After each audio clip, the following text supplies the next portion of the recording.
Hey everyone, you are listening to the All Things Private Practice podcast. I am your host, Patrick.Casale, out of Asheville, North Carolina, podcast where we talk about private practice startup and all things in between. I am joined today by a very good friend, co-moderator of my Facebook group and colleague, Tara Holmquist. She is in La Crosse, Wisconsin, and is a PsyD out there, owns TMH Psychotherapy. Today, we are going to talk a lot about creating your business around your value system and what works for you so that we can break out of the comparison mindset of I've got to do things to keep up with the Joneses, so to speak. So Tara, thank you so much for coming back on. It's always a pleasure to connect and to connect outside of Facebook messages and threads. Well, thank you for having me. I always enjoy being here and just talking with you in general. So Tara, let's talk about values in our businesses and how to kind of create something that feels individualized and unique. Because I know that for what works for you may not work for me. And I think we're all guilty of seeing the Facebook threads of, I'm going to make $400,000 this year and that's my goal. Or I'm going to do 900 different things this year in my business. And then I think for people starting off or for people who don't value those things, that can feel like a gut punch and potentially create a lot of insecurity for entrepreneurs. So tell us about what you've stepped into as you've kind of grown and learned more about what works for you, your business structure, and your niche. And let's kind of take it from there. No, I am definitely victim to that. I am a participant in those threads, in every thread. No, but I've definitely seen that. And I will say that insecurity and that kind of drive actually is where I started when I started my private practice. And I think that's where a lot of us do start, is because we want to do this right. We want to, make the most money or be able to pay our bills and just do this the way that we had imagined it in our heads when it starts. And I found that,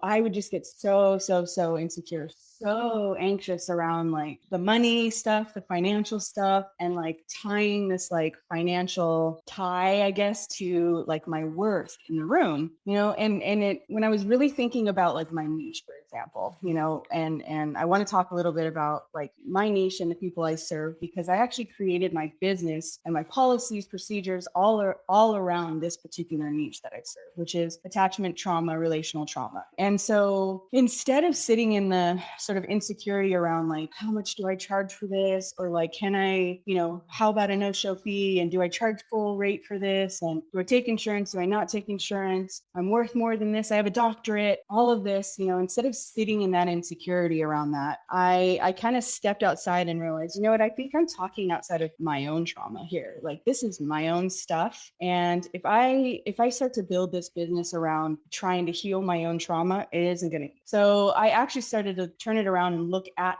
the clients I serve, right? And so when we say we choose a niche, which has changed, by the way, in the 5 years that I've been doing this, it's changed a lot. But when I look at my particular population, I have to look at how they present, right? So somebody with very, very broadly, somebody with relational or attachment trauma is going to have very, very deeply ingrained abandonment fears. They're going to have very, very low self-worth and value around themselves. They probably don't trust a lot of people. They definitely don't feel safe with a lot of people. They don't even know what safety feels like in relationships. And so those are the type of people that are going to show up, and they're going to show up very differently, but they're going to show up with those same sort of deeply held core beliefs around who they are and what they expect out of their relationships. And so I kind of was just like, wait a minute, like if I'm with somebody who is expected to be abandoned by me, or when they get scared, they're going to abandon, they're going to run, I don't know that it's going to serve them to punish them financially if they're just living and reenacting their trauma, if that makes sense. So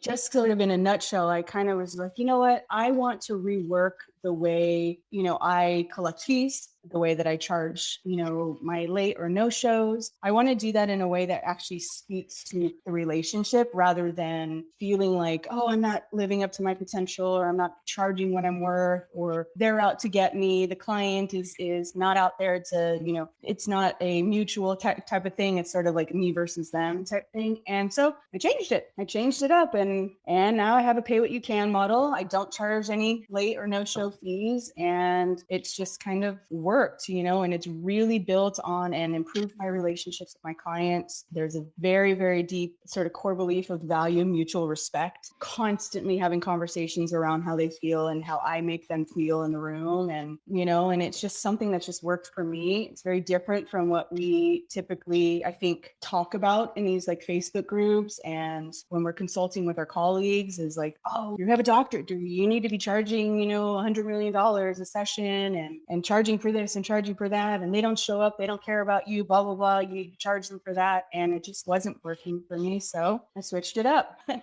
Here we are. So getting more in alignment with your value system and how you move through the world, how has that actually turned out in terms of your business model and structure? So it sounds like you're staying pretty full. Mm-hmm. You live in Wisconsin. I know you're licensed in California, and we can do a whole nother podcast on that one day. But your clients are contacting you. When you present them with the pay what you can model, what typically happens on the other end of the phone? At first, it's a lot of like uncomfortable silence. It's a lot of, I don't really know how to answer that question for both of us, honestly. It took me a while to get kind of comfortable with having this conversation. The other part of it is I'm in the middle of also taking insurance as well, right? So if I have different conversations with different clients all the time. So I do get a lot of like uncomfortable with what do you mean, conversations at first. But once, it's really important to me to kind of shift that power over and let the client know, like, this is literally your time. I'm here to provide a service for you. This is how I can do this. These are my skills, but you're the expert here. You're the one that tells me how you value this time, how you value the experience, and what feels accessible to you, and it's hard, right? We have a lot of internalized capitalism in this, all of us, and so it's like, oh, it's supposed to be it's the medical model and you're the doctor and I'm supposed to pay. This is what I'm expected to pay. And there's a lot of guilt and shame that goes around with that. But after we do have this conversation and sort of really clarify, I mean, it's literally a very simple, okay, so you've seen my website, I do follow a pay what you can model. What do you imagine therapy costs? And then they'll say whatever, they'll pick a number and then I'll say, okay, and is that something that's doable for you or what's something that you feel comfortable with? If we were to do this every week, once a week for an hour, what would this feel like for you? And they tell me a number. And if it's a number that I can realistically go to, it's sort of my bottom, and that's it. Okay, that is what your fee is going to be for this, and we will revisit this when you want to, maybe when in 6 months from now, a year from now, just to check in how you feeling about the work we're doing together. And I try to make it as least sort of money talk as possible and more of, are you getting what you thought you were getting out of this, and if not, how do we adjust? So counterintuitive to what a lot of business owners are doing, I imagine, and including myself. My type A is like screaming right now with all the open-endedness of that, and I'm like, no, I need expectations and to know what I'm getting into. Is there an average amount of money when you put it on the client to say, what do you think this is worth? Like, what are some average responses? I'm just curious based on the fact that you're getting calls from California, and I want to kind of just know, what do therapy clients expect to be paying for therapy? Mm-hmm. I would say actually my California clients is very different from my Wisconsin clients. California clients will often, I would say, average around $100 bucks. They'll say, I don't know, probably like 100 or so. And is that something that you're comfortable with? Blah, blah, blah. It is a lot lower for my Wisconsin clients. It's a different culture out here in Wisconsin. I feel like definitely from California. And like you said, that's a whole other podcast we could talk about the cultures and how to sort of market to the different types of populations. But theirs is a little bit lower. I would say average about $75, $80 a session that they usually will say, like, I don't know, this much, which is actually more than Wisconsin insurances pay out here anyway. So, okay, if they can realistically do it, then I'll take it. So it sounds like, really, like you said, reinforcing and validating that statement of, you are the author, right? Like, you are the expert here. You know what you need. And again, just a very different model. And what have you found to show up in terms of, do clients stick around for a long time? Do they show up and do the work? Do they have a different level of investment when they feel empowered and supported financially? Absolutely. Absolutely. I mean, first and foremost, I have long-term clients. That just tends to be, it's the population I serve. We're reparenting, we're building relationships, we're teaching how to relate in a different, healthier way. So that's sort of the long haul for people. But when I have these conversations, and especially when I have the conversations around like late fees or the no-show, like late cancellations or whatever that is, I notice that people feel really, really bad at first. Oh my God, I'm so sorry this came up, and please go ahead and charge me or whatever. I'm so sorry. How much is it going to be? Blah, blah, blah. And I know when I have that conversation of like, oh my gosh, I hope everything's okay. Don't worry about it. I'll see you next week. That next week when we talk about it, they're usually sort of bewildered and they're kind of like, wait, what do you mean? And I have the conversation with them around, it doesn't necessarily have to be punitive that life happened to you. Even if you didn't feel like coming today, you know what I mean? All I ask is that you give me a little bit of a heads up so I can move my schedule around. I said, if you don't feel like coming today, just let me know, like life happens. And I know that your life doesn't revolve around our sessions together, So for me, I know on my end, on the business end, I had to design that so that I wouldn't go broke, right? So if every single one of my clients decided they're not going to show up this week for whatever reason, one reason or another, I had to make sure that I have some policy set in place so that I can take care of that if that were to happen, right? So yeah. What does that policy look like for Yeah. something like that? If you're saying everyone cancels and I can't go broke, then what does that policy kind of look like? Yeah. So I do have to have boundaries in place, right? So I do have like a frequency. If they're doing this often and you can kind of see that they're tapering away and they're kind of just not as invested as they originally were, that's, we're having conversations around that. So basically it's if I ask for 24 hours, I ask for at least 24 hours in advance. And that way, I can move things around or throw some admin work in there for that free hour. But sometimes if they can't do it in 24 hours, then the next time I see them, I will reinforce that policy. Okay, I need just a little bit more time. And if it becomes a pattern, then it's in my paperwork, but they also know, hey, is it time to take a break from this? Let's talk about, your progress. Let's talk about, are you getting what you originally thought out of this? And like I said, it's usually a conversation just that's based on sort of mutual respect of one another. You know what you're talking about. You know how you feel. It might be hard for you to say it. I'll teach you how to say it, but you know what you want or what you don't want, And honestly, Patrick, the people that will cancel on me the last minute, I've got a group of them want extra sessions during the week anyway. So it sort of balances themselves out, based on their needs and what they want, and if I can provide that for them. So it's worked for me so far. It's felt the most comfortable for me, honestly, and that's the most important, is that I don't have the anxiety every time I have to have a conversation or every time I'm looking at my bookkeeping or my bills or whatever and going like, I need to see 7 more clients this week or else, it just, yeah, that's the best part of it, is just the breather. And just that's how it works for me. I don't want anxiety. I already have enough of it.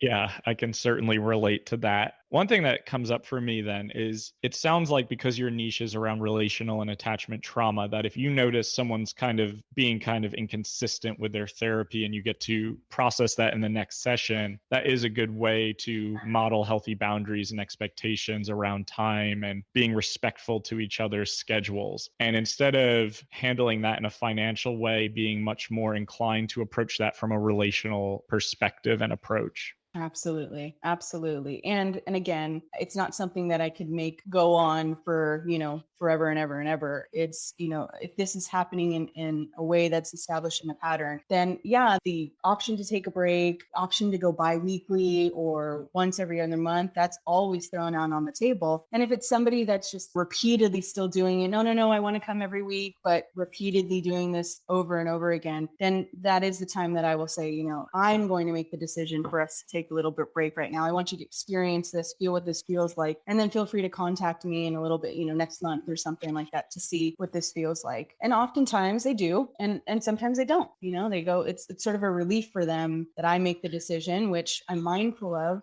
because I think that plays into some people's sort of traumas or some people's patterns. But if I'm trying to set the boundaries and they're not knowing how to honor those boundaries, then kind of have to assert yourself for them, at least in this conversation or this situation.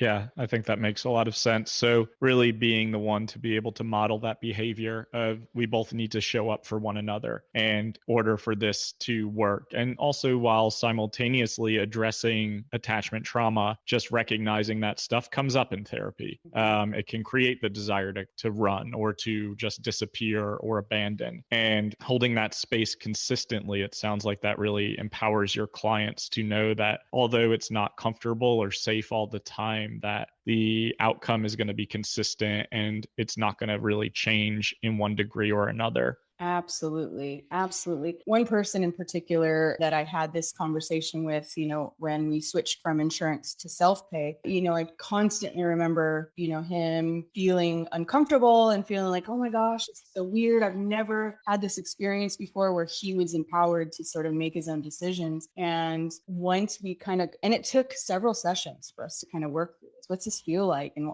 let's talk about the discomfort around this. And in that, I could see it so clearly because that is one of the patterns that we were working on, is trusting himself and trusting that other people are there to take care of him instead of hurt him, and we're in this together and we can rely on each other. And that was actually so cool. That was like therapeutic in and of itself. Just those conversations about him deciding what he wanted to pay, and that's exactly what I'm talking about, is that everything we do, if we have our therapy hats on, everything we do can be seen as a clinical conversation or a therapeutic conversation. It's going to show up no matter what. Relational dynamics are going to show up no matter what. They're showing up right now with you and I, and so I invite those conversations. It's fun. And it's just happened to be the way that I chose, to design, my policies or whatever, but it still leads to, sort of these clinical conversations that is healing in and of itself. He's learning to trust me and himself. And I think it's cool. I think it's super cool. Yeah, I can tell how passionate you are about it and that this is really important for you. And what would you tell people who, maybe want to follow a similar path? What kind of hesitations or fears did you have when you kind of transitioned to this type of model from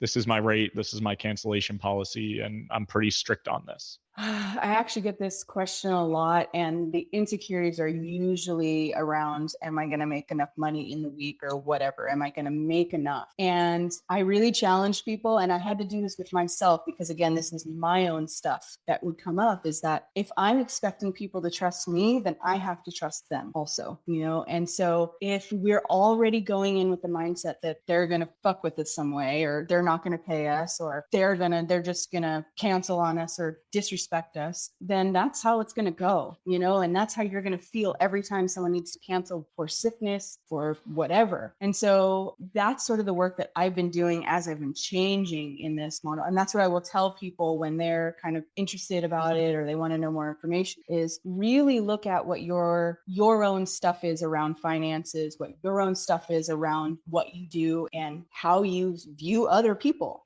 Are people safe for you? What traumas do you have around others, and check those and heal those and unlearn some of those things. And then it kind of makes your decisions a little clearer for you, whether you choose this model or choose something else that works for you. We need to make sure that we're honoring our own stuff. Coming up.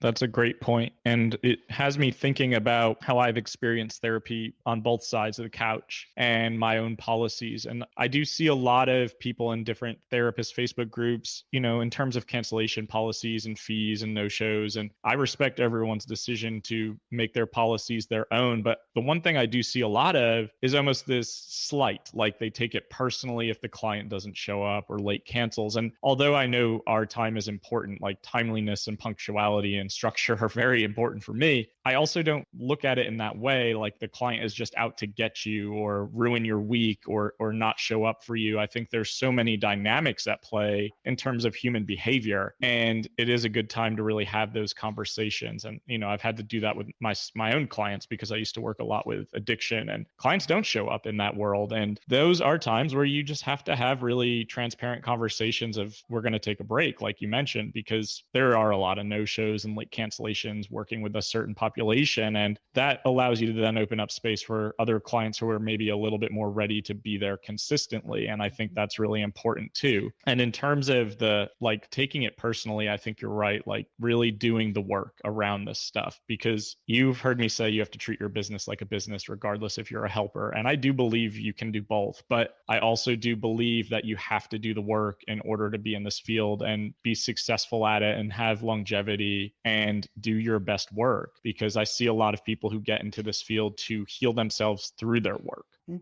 I very, very much agree with that. And it's a very different thing is you have to have, we're not going to get into this to heal our own wounds. We can't, it's not going to work, but we can get into this and notice what it brings up for us. Notice that this is a weird feeling, or this is a sensation that I had that I'm not sure where this comes from. I mean, you and I offline have had conversations constantly about my money stuff, and there's a trigger there. There's a trauma there that makes me very, very insecure when I'm spending certain amounts of money, and I have to constantly check that and go, what is that? Where does that come from? And how is it affecting the decisions I make in my practice, in my life, but very much in my practice? And how is it affecting my clients and their stuff around money, and to be able to just kind of differentiate that, I think it's hugely important. It's vital to be successful. Yeah, I agree 100%. And so many of us carry money, shame, and trauma and trigger. And whether it be from institutionalized racism and disparity in resource, whether it be from people just being treated really unfairly in the workforce and being paid less,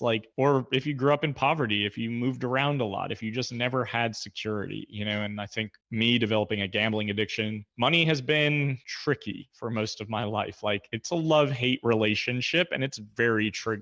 So I have to do a lot of my own work around that so that I can run the business, my group practice, the way I want to run it. And that includes paying my staff really well, because I think it kind of ties into what you're saying, and it's the pay what you can model. I pay significantly higher because I believe that allows my staff to do much better work and to be much more invested in the work that they do. And I see a lot of models, especially tech firms and startups out in the Pacific Northwest, doing that, like paying their staff significantly higher amounts than everyone else. And a lot of people would say, but you're losing so much profit. The owner's not going to come in on top. And I think that's good. I think it's also creating culture that works for us within our value system. And that's kind of what we're talking about. And I think, again, it's an individualized approach. What works for Tara doesn't necessarily mean it's going to work for you, and vice versa. But that's the beauty of being a small business owner. You get to make the decision at the end of the day. And if you're feeling any sort of way about cancellation policies, no-show fees, raising your rates, having money conversations, not taking a certain amount of sliding scale, or taking a certain amount of sliding scale, notice that and pay attention to it, because it's coming up for a reason. And my suggestion is to always step away from social media in those situations, because you're going to see so many perspectives, and some of them can be very shame-inducing. And you and I have talked about that a lot too, not just financially, but in all spectrums of the mental health industry. So something to definitely pay attention to when you're starting off and trying to decide, what kind of business owner do I want to be? And this gets to evolve over time. Your niche gets to evolve, your policies get to evolve. You can change them every month if you really want to. I don't recommend that, but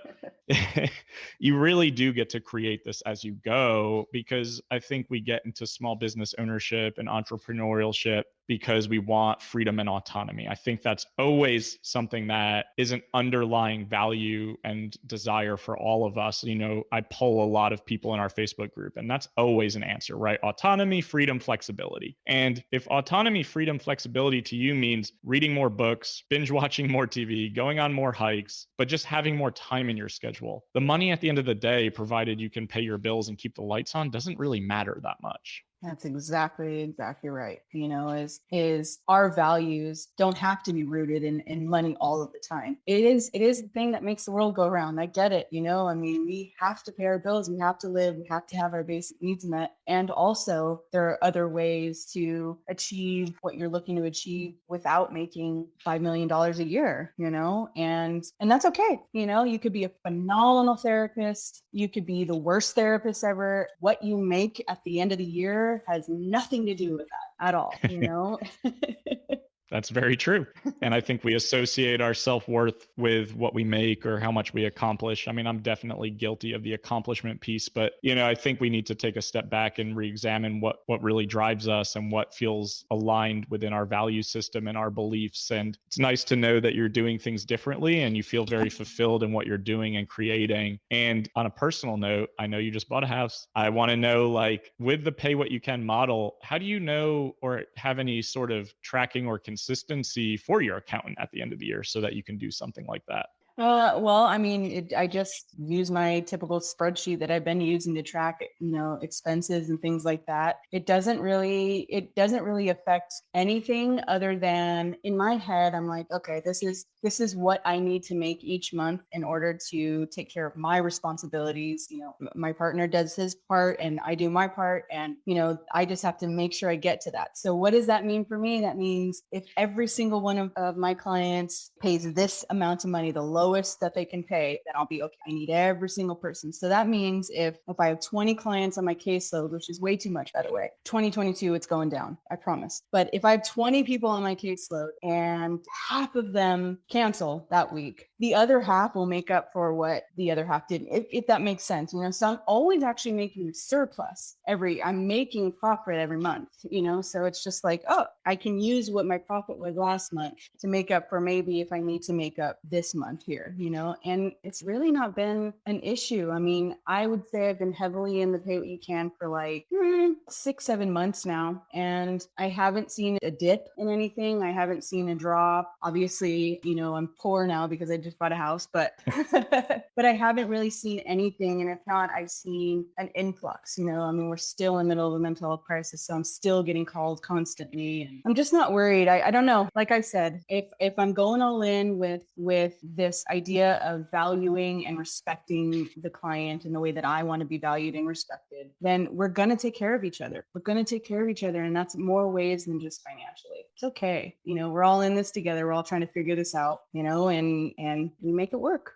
Yeah, I really like that. And again, I just want to circle back to how it works for you and how that feels really important for you. So it sounds like that is a more sustainable private practice model and goal for you long term so that you don't burn yourself out. Because I know a lot of therapists who are charging $300 an hour, but seeing 30 clients a week and can't even think straight at the end of the day. And then it becomes a conversation of like, what did you work so hard for if you can't even enjoy and appreciate life and what you have? And, I just want to highlight that Tara's model is innovative and outside of the box. And that's what we try to do here is highlight people who are doing things differently and was still able to purchase a home and still able to pay the bills and still able to feel fulfillment and enjoyment in life. And that's what this is all about. So whoever's listening, make this business and this small business journey what you will and what works for you, and continue to take a look at it, both introspectively and from a distance to try to make sure that you're working and living within your values and beliefs. Tara, tell everyone that's listening about your Wisconsin Facebook group and where else they can find you so people can pay more attention to what you're doing in the therapy world. Sure. If you're a therapist, you have seen me in any group that literally you're in on Facebook. I scold Tara all the time for this, but she is correct. She is in every big Facebook group imaginable, offering very good information and advice most of the time. Most of the time. And then the other time, it's just a lot of Schitt's Creek gifs and memes and stuff, which is also fine. But I also run the Wisconsin Therapists and Private Practice group as well. And that was just born out of when I moved here in 2020. I didn't know anybody and I just wanted to network and make relationships. And Wisconsin is very different from California. It's very spread out. It's very, it's just different. And I wanted to meet people. And so we've grown it. I think we're at like almost 250 people, which is way more than I was expecting when I, opened it up. And I've built some great relationships with people and we've made some great connections. And I'm not the only person and I'm not the only therapist that lives in Wisconsin. And that's just refreshing. So. But it is called Wisconsin Therapists and Private Practice. And anybody who is licensed or provisionally licensed under supervision is welcome to join if you're in Wisconsin. Tara does a really great job of moderating that group. I'm a part of it, even though I don't live anywhere near Wisconsin and have no desire to. But I do think that leading by example is something that you do really well, and talking the talk and walking the walk simultaneously, and the way you show up for people. So I really appreciate that, not just personally, but professionally. And I think it makes a big difference. And it definitely has that attract and repel mentality. And we talk about that a lot on this podcast. So I just want to say, I really appreciate that about you. And everyone who is listening, I really appreciate that too. You can find more of me at allthingspractice.com, where I do individual coaching, group coaching courses on how to start your private practice, host retreats internationally and domestically in really cool, fun places, and have the podcast episodes up there as well. Please like, join, subscribe, and share. We really appreciate all of the support and following, releasing new episodes every Monday. So we will see you next week. Thanks, Tara. Thank you.